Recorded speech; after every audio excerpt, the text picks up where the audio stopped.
System में client server क्या होता है? अब क्या है कि हमने कॉलेज का वेबसाइट पोर्टल बनाया, ठीक है। कुरुक्षेत्र यूनिवर्सिटी के अराउंड अंडर कितने 170 कॉलेजेस होंगे, है ना। 170 कॉलेजेस की अलग अलग वेबसाइट है, ठीक है।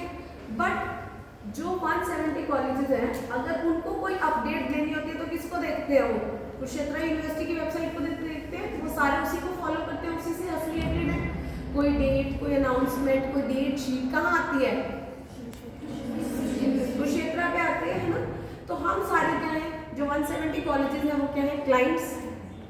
और मेजर हमारा सर्वर कौन सा है? समझ आ गया? तो one position holds every client, that is your client server system. Clear हो गया सबको कि क्लाइंट्स तो कितने भी एनहांस हो सकते हैं, 170 के 3000 भी हो सकते हैं, but server becomes the same. सब लोग इंफॉर्मेशन रिट्रीवल के लिए किसके पास जाएंगे? सर्वर के पास, क्योंकि सर्वर बिकम्स द बॉस। समझ आ गया? क्लाइंट सर्वर समझ आ गया? ये देखो डायग्राम में, ये क्लाइंट सर्वर आर्किटेक्चर है।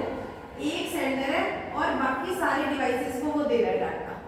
तो एक ही सेंडर है इसमें, क्लाइंट सर्वर एक ही है, बाकी सारे क्या है? क्लाइंट्स। अब पीयर टू पीयर क्या है? सारे फोन में आपस में व्हाट्सएप करते हैं, that is your WhatsApp peer to peer distributed system. क्या हमने नंबर शेयर किया, हम डाटा आपस में, मैं सबको दे रही हूँ, तुम सब मुझे दे रहे हो, that is your peer to peer review distributed system. जहां पर पीयर्स क्या होते हैं? फ्रेंड्स, फॉर्मल सर्कल, ठीक है। जब हम इस तरीके से इंफॉर्मेशन एक्सचेंज करते हैं तो हम उसे कहते हैं पीयर टू पीयर या डिस्ट्रीब्यूटेड सिस्टम। क्लियर हो गया ये सबको? अब उसके बाद है हमारा example of fields where distributed system use.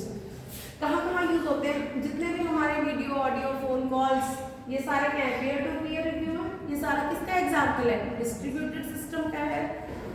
उसके बाद है एक कंसेप्ट आता है इसमें, parallel processing. This is very important concept. Parallel processing क्या होती है? जब मैं अभी बता रही थी कि लोड बैलेंसिंग का कंसेप्ट मैंने समझाया था अभी, कि मान लो 50 सीपीयू आ गए और सबके पास 5-5 दे दिए तो जल्दी कर देंगे वो प्रोसेस, है ना। लोड बैलेंसिंग में कि हमने डाटा को थोड़ा थोड़ा डिस्ट्रीब्यूट करके दे दिया। अब क्या है? पैरेलल प्रोसेसिंग भी यही होती है, जब आप सारे कंप्यूटर्स को इक्वली सीपीयू प्रोवाइड कर देते हो। समझ आ गई? जैसे computer 1, processor 1, processor 2, processor 3, processor 4, processor 5 और प्रोसेसर 6 टिल प्रोसेसर जितने मर्जी आप बढ़ा सकते हो, ठीक है। अगर मैं कह रही हूँ कि मेरे लैपटॉप में i7 प्रोसेसर है, i7 means 7 processors are working at a time to do one job, ठीक है। एक जॉब मतलब जो भी काम मैं दूंगी उसको। मान लो मैंने कहा कि प्रिंट 7 पेजेस, समझ आ गई? अगर 7 होंगे प्रोसेसर्स तो एक एक सबको मिल जाएगा, जल्दी कंप्लीट होगा।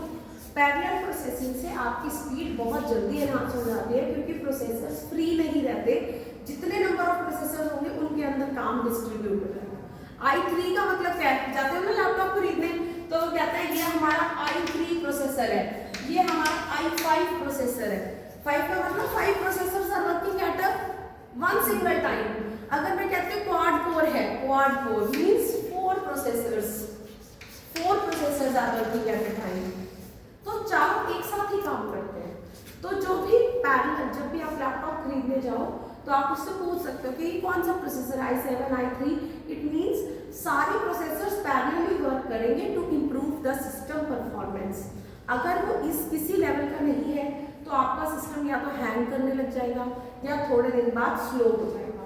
तो अगर किसी ने लैपटॉप खरीदना हो तो गो फॉर i3 और i7 और i5, इस तरह के प्रोसेसर्स को ही आप खरीदो। समझ आ गई? क्लियर हो गया पैरेलल प्रोसेसिंग? समझ आ गया क्या होता है? Time to perform a simple task, that is known as parallel processing. यहां तक समझ आ गया? पैरेलल का मतलब साथ साथ चलना, तो साथ साथ चल रहे हैं ना सारे, दैट इज पैरेलल।